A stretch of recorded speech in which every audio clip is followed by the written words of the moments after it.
India's number 1 varicose veins hospitals ఐబీసీను సంప్రదించండి. మీ నొప్పి లేని ప్రయాణాన్ని ప్రారంభించండి.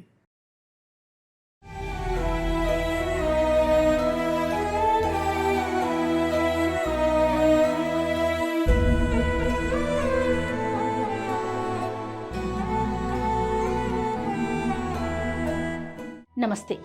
అహ్మదాబాద్లో ప్లేన్ క్రాష్ గురించి అందరం దుఃఖంలో మునిగిపోయి ఉన్నాం. కానీ ఇంతటి విషాదంలో కూడా ఒక అద్భుతం జరిగింది. సీట్ నంబర్ 11Aలో ఉన్న విశ్వాస్ కుమార్ మాత్రం ప్రాణాలతో బయటపడ్డారు. మృత్యువు నుంచి బయటపడిన మృత్యుంజయుడుగా నిలబడ్డాడు.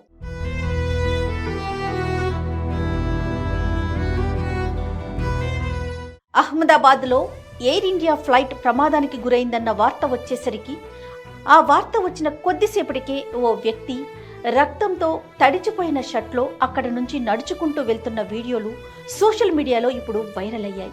ఆ వ్యక్తి భారతీయ సంతతికి చెందిన బ్రిటన్ పౌరుడు విశ్వాస్ కుమార్ రమేష్ అనే వ్యక్తిగా గుర్తించబడినట్లుగా హిందుస్థాన్ టైమ్స్ తెలిపింది. టేకాఫ్ అయిన 30 సెకండ్స్లోనే పెద్ద శబ్దం వినిపించింది. వెంటనే విమానం క్రాష్ అయ్యిందని, ఇది అన్నీ చాలా వేగంగా జరిగిపోయాయని ఆసుపత్రిలో ఇచ్చిన తన ఇంటర్వ్యూలో రమేష్ చెప్పారు. ఆయన తన కుటుంబ సభ్యులను కలవడానికి భారత్ వచ్చి తిరిగి తన సోదరుడితో యూకేకి వెళ్తున్నట్లుగా చెప్పారు. ఇద్దరు వేరే వరుసల్లో కూర్చున్నామని కూడా చెప్పారు. అయితే తన సోదరుడు బతికి ఉన్నాడో లేదో తనకు తెలియలేదన్నారు.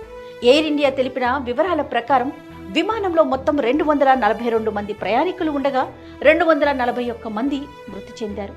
మరియు రమేష్ ఒక్కరు మాత్రమే బతికున్నారు. ఆయన మేనమామ అజయ్ వ్లాగి ఇంగ్లాండ్లోని మీడియాతో మాట్లాడుతూ రమేష్ కుటుంబానికి ఫోన్ చేసి తాను బాగున్నానని చెప్పాడన్నారు. కానీ అతని సోదరుడి మరణంతో కుటుంబం తీవ్రంగా బాధపడుతోందన్నారు. రమేష్ని పరిశీలిస్తున్న డాక్టర్ రమేష్ ఆరోగ్య పరిస్థితి ప్రమాదంలో లేదని చెప్పారు.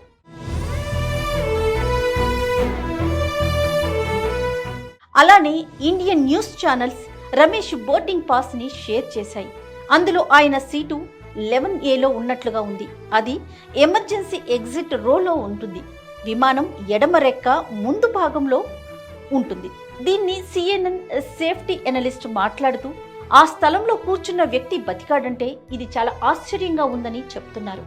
ఆ స్థలం అంటే విమానం డైరెక్ట్గా భూమిని తాకే ఏరియాలో ఉంటుంది. అందులోంచి ఎవరైనా బతకడం అసాధ్యమే అని అనిపిస్తోందని చెప్పుకొచ్చారు. ఇక రమేష్ బ్రతకడం ఒక మిరాకిల్ లాంటిదేనని బ్రిటిష్ పార్లమెంట్ సభ్యులు కూడా అంటున్నారు. అంతేకాకుండా బీజే మెడికల్ కాలేజ్ అండ్ హాస్టల్లో ఉన్నవారు కూడా ఈ విమాన ప్రమాదంలో చనిపోయారని అహ్మదాబాద్ సివిల్ హాస్పిటల్లోని ఓ సీనియర్ డాక్టర్ తెలియజేశారు. చనిపోయిన మరియు గాయపడిన వారు ఎక్కువగా అక్కడికి తరలించబడ్డారు. డాక్టర్ మరణాల సంఖ్య ఇంకా పెరిగే అవకాశం ఉందని చెప్పుకొచ్చారు.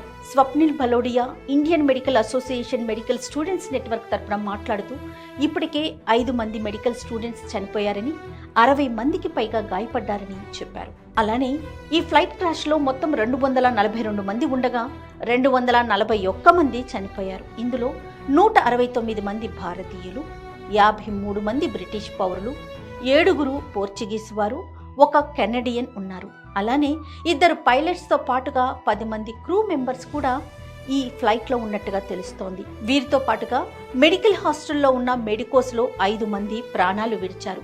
మరో 60 మంది చికిత్స పొందుతున్నారు. ఇంతటి విషాదమైన సంఘటనలో జరిగిన ఒక అద్భుతం, మృత్యువుని జయించిన విశ్వాస్ కుమార్ రమేష్ అని అందరూ అతన్ని మృత్యుంజయుడిగా పిలుస్తున్నారు. ఈ సంఘటనలో ప్రాణాలు వదిలేసిన వారి ఆత్మకు శాంతి కలగాలని, వారి కుటుంబాలకి సానుభూతి, సంతాపం తెలుపుతూ పలువురు ట్వీట్ చేస్తున్నారు. జరిగిన ఘటనకి చింతిస్తూ మరోసారి ఇలాంటి విషాద ఘటనలు జరగకుండా మనస్ఫూర్తిగా కోరుకుంటున్నాం. నమస్తే.